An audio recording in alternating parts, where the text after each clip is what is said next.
Hello everyone, back again for a video. I decided to go ahead and do this little video blog thing and give it a try and see how this goes. I've kind of been debating doing this for the past couple of days, and I just felt like maybe it's something I should give a try. I felt it in my heart to do it. And so I'm gonna give it a try and see how it goes. So what what I'm going to pretty much be talking about in this one is, I don't know if people know, but I know last month was Suicide Awareness Month, and this month is about um, depression awareness. And for me, those are two causes that are very near and dear to me, and that I really try to advocate and get out there to make people aware that this is something that needs to be focused on, that needs to be brought to the attention of other people. Um, and I think a good driving force for me wanting to do this is one of my classmates, one of my colleagues. We had to do an activity in class where we all had to go around and we sent a sheet of paper with our name on it, and everybody had to write a positive affirmation on each sheet for the person. And one of my colleagues, her affirmation for me was it said to never underestimate the power of your story. The best of your story has not been written or told. I think it was written, but we're gonna go with either one of those because it still was important and it stuck out to me. But yeah, it really did kind of ring a bell with me, and a lot of times I don't. A lot of people know I'm always normally open and with talking about certain things, and but there's a lot of things that I don't talk about, which some people have, I guess, in the past enjoyed hearing me share my experiences about the things that I've experienced over my life. And one of them is dealing with depression and suicide and all of that. Um, for me, I believe like this is something. It's like when you talk about suicide and depression, it's something that a lot of times people don't really take very seriously, or they don't. I don't know. I can't really think of the word other than they don't really take it serious. But it's just like it's something that's really, it's not talked about, and it's something that is just out there that, it's just like whatever. This is not something that we need to delve into, when really it's something that a lot of people struggle with, and something that needs to be talked about, something that needs to be focused on, something that people need to be able to recognize and understand. um, because I think a lot of times people look at the outside appearance of a person, and based on their personality or the things that they do or say, or they look at their person's accomplishments and base their opinions on that, rather than really understanding who that person is on the inside, and what that person may be dealing with on the inside. Because you may see one thing on the outside, but that person might be dealing with something totally different on the inside. And for me, that's something that I've kind of grown up experiencing. I know for me, a lot of people, they see me as the Alonzo, who is a person who is really lively. I have a very animated personality. I like to laugh. I like to cut up all the time, and I just, I'm always really friendly. Always just willing to do things for other people. That's who I am. That's just always how I've always been.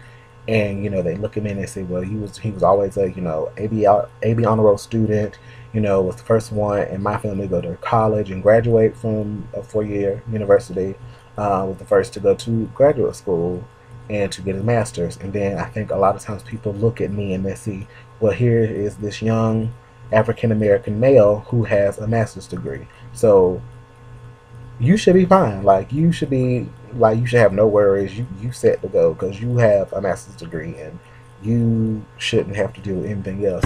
But what many people don't know is that I've had a long journey dealing with depression and suicidal ideations, Um, and it's been going on for about 12 years now,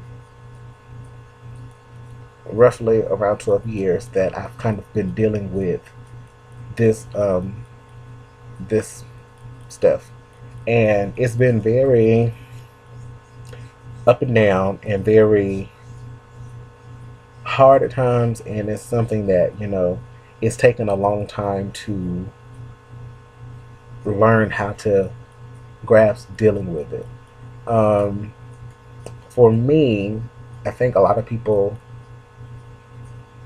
didn't. Well, I think a lot of people don't know that I've actually been hospitalized twice because of severe depression and stuff like that. And the first time I was hospitalized was when I was 15. And so I was a senior, not a senior, I'm skipping years. I was a sophomore in high school.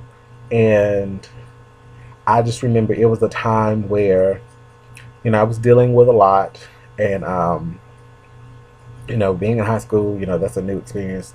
Going to a new high school, I was in foster care, so, living with a different family, having to kind of get adjusted to that, and then, dealing with things such as, just the regular teenage crazy stuff that happens in high school. Also, while dealing with, things of sexual orientation of that nature and all that, what have not.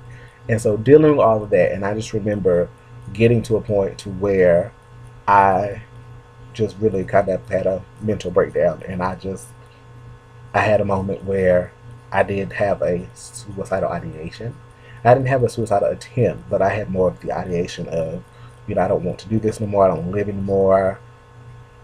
Blah blah blah. So I ended up being hospitalized, and I remember being there for the first time. I remember being there. I was there for like a week and a day, and it was actually 9 years ago that it happened. It was in the end of October, the first time that I went.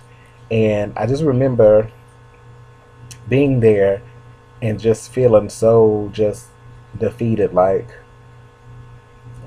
what how is it possible for a person that's just 15 years old that hasn't really experienced life really, it's at this point where they don't want to live anymore. And I do remember um, feeling kind of ashamed. I don't know why, but I remember when it was time for me to leave and go back to school, I just remember feeling so embarrassed, and like I didn't feel like I really didn't want to tell people that I was in a mental hospital. That's what I mean by hospitalized. I'm sorry, I didn't clarify that. What I mean by hospitalized is being admitted to a psychiatric hospital, and and I just remember like being a 15-year-old was like, how am I supposed to go back and tell people that yeah I was in hospital for a whole week? Like that's like it was a little embarrassing, and like at the same time it's like I still really didn't have anyone to process that whole situation with. And I just remember just feeling so down, and just like I can't believe that I got to this point to where I had to be hospitalized to deal with this. And so I do remember, I was doing therapy, and I had like a therapist and a psychiatrist and all that, and I tried to do take medicine for it, and somewhere along the line, I just felt like, you know, I get to a point to where I can do it without all of that. And so, and I remember because I remember feeling like I was never ever going to get to a point to where I was going to have to go back. I never wanted to go back to that 15-year-old who had to be hospitalized. So I remember I was like, I was determined I was going to do whatever it takes to not go back there. And then, so I was able to go ahead and graduate high school, got accepted to college, went to college, and it was a total just it was a rough experience.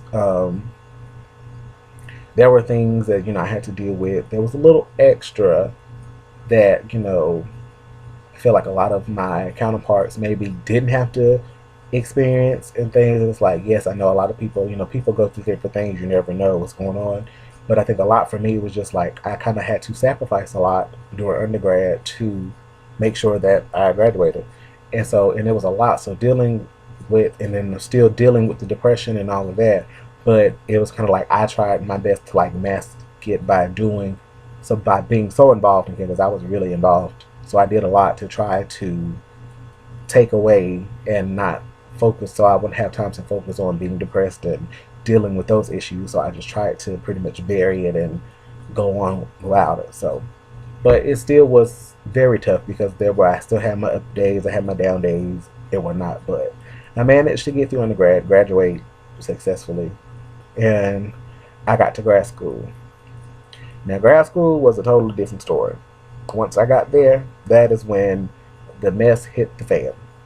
And I remember the first year, I was having a very hard time trying to adjust to being in grad school and all that. I was working, going to school, doing an internship, and then working at night because I mean I pretty much had the bills to pay and all that, and not really having financial support or having real support to help you through that, and it was a little rough.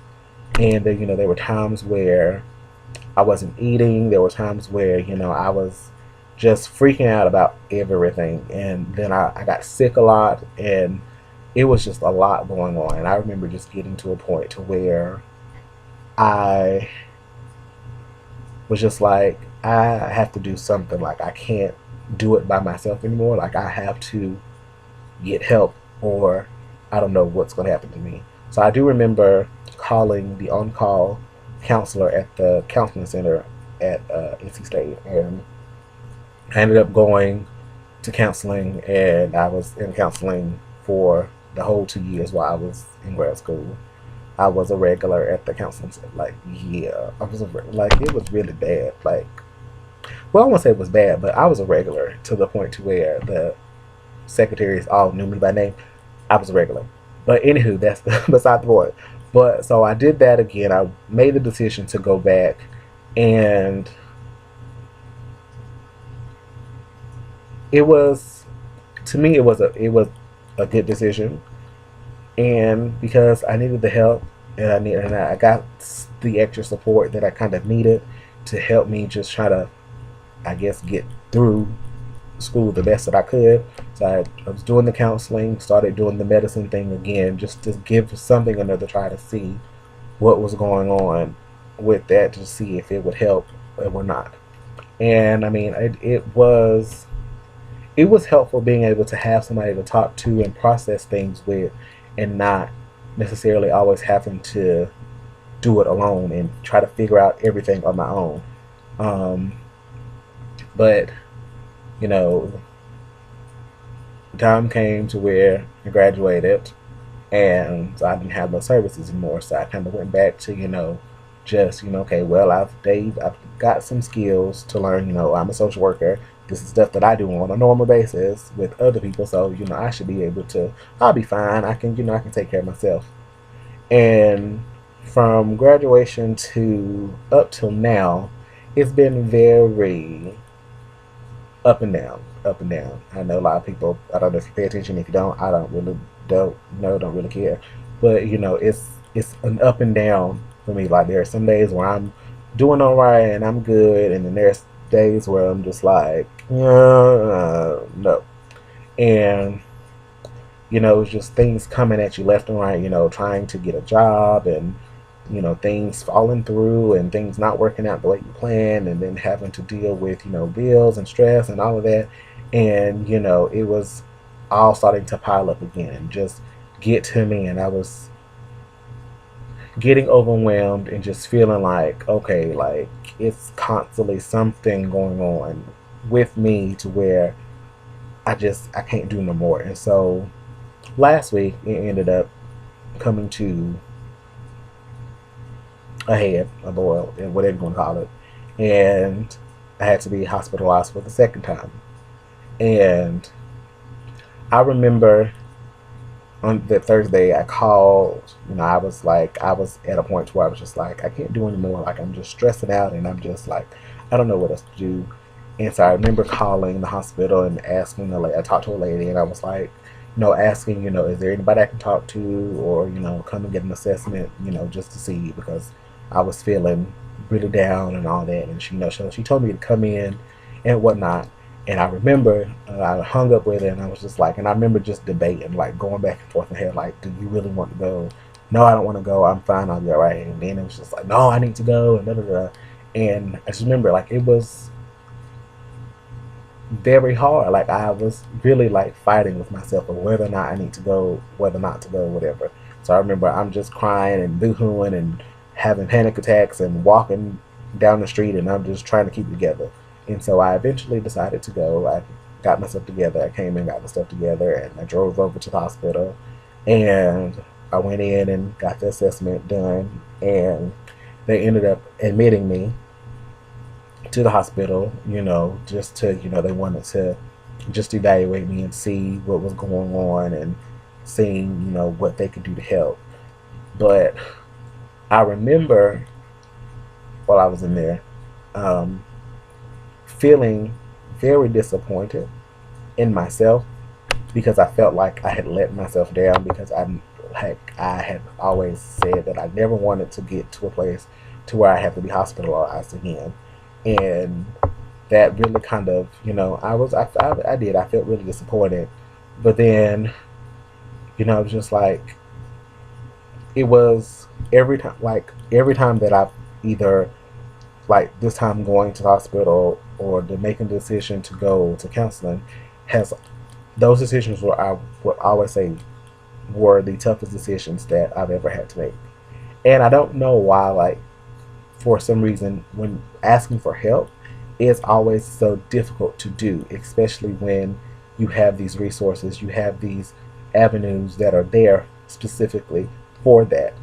And but it was just like the end of the world. Like going to the hospital, that was like the end of the world. And I was like, I don't know, I don't want to do it. I don't want to go, but but I made the decision and I went, and I don't regret it because it was something that was really really needed.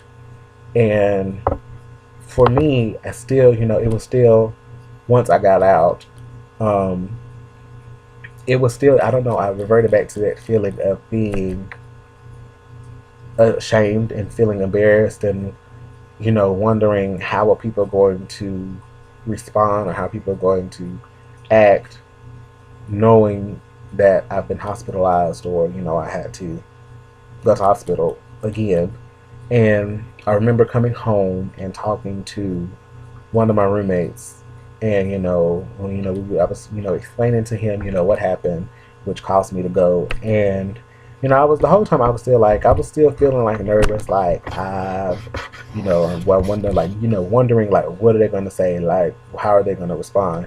And I remember him looking at me, and he says to me, and he was just like, I want to applaud you for being able to recognize that you needed help and for actually going to take the steps to help take care of you and do what you have to do for yourself. And when he said that, I felt so relieved. And I guess I felt proud of myself because I knew it was something that I needed to do for myself because I was at a point to where I needed something else. I needed help from somebody else. It was something it was something I just couldn't, I was not at that point to where I can just keep doing the same thing by myself and expecting things. Like I needed to go and do something different. And I guess for me, I want to encourage other people who may be dealing with God knows what, from whether you're dealing with being depressed or dealing, if you even have suicidal ideations or those feelings, or if you're dealing with anxiety or whatever it may be. For me, just based on my experience, I would always encourage anybody to reach out to people, reach out to friends, reach out to your family, reach out to, if you need to go to therapy, to a counselor. I highly recommend you do it. There is no need to feel ashamed, to feel embarrassed, or any of that, because at the end of the day, it's all about taking care of you, and you have to make choices that are going to help benefit your life. And again, like there's no need to be ashamed of going to ask for help. Those people, that's what people are there for. That's what they went to school for. This is what these people strive to do in their lives. And so I highly encourage people to take advantage of your resources. Use them. Don't be afraid to reach out. And then for those people who may know someone who is dealing with depression or suicidal ideation or things like that, be aware. Try to be understanding. Reach out to that person. Just be a shoulder to that person, because you never know. You reaching out could potentially be saving a person's life. I think a lot of times people like to just dismiss somebody if they're feeling down or something like that, because of their thinking, well, this is not the way I would handle a situation, so I don't understand why you're feeling so way about a situation. This is happens to everybody. Like, I feel like if people were to change that mindset and understand that everyone is different, everyone processes things differently, everybody deals with things differently, everybody copes with things differently, and just understands that sometimes it gets to a point to where some people just can't handle what's going on, and sometimes they just need someone to be there and to support them. And so for me, it's just, I want people to stop looking at the outside and making assumptions based on the outside, and start taking a more detailed look at what's really going on around you, and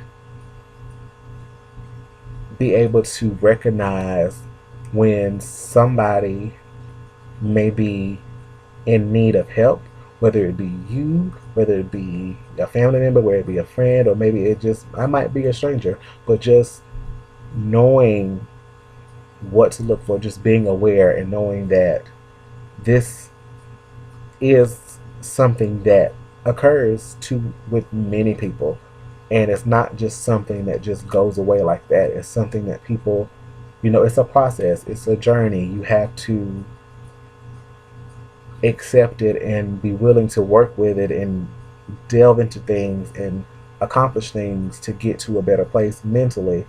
And it takes more than just a person doing it on their own. So yeah, that was kind of basically what I wanted to talk about with this vlog, because now I'm running out of space. But I'm hoping this was enlightening to someone. I mean, I don't really know. It was just something that I felt in my heart that I wanted to do, because I feel like sometimes people need an example. People need a face to go with a certain cause or something like that. And so, yeah, that's all I got.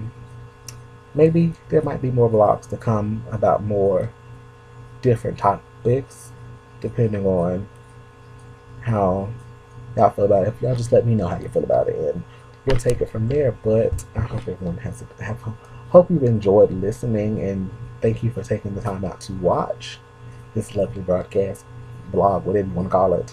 And that's it for me for this one.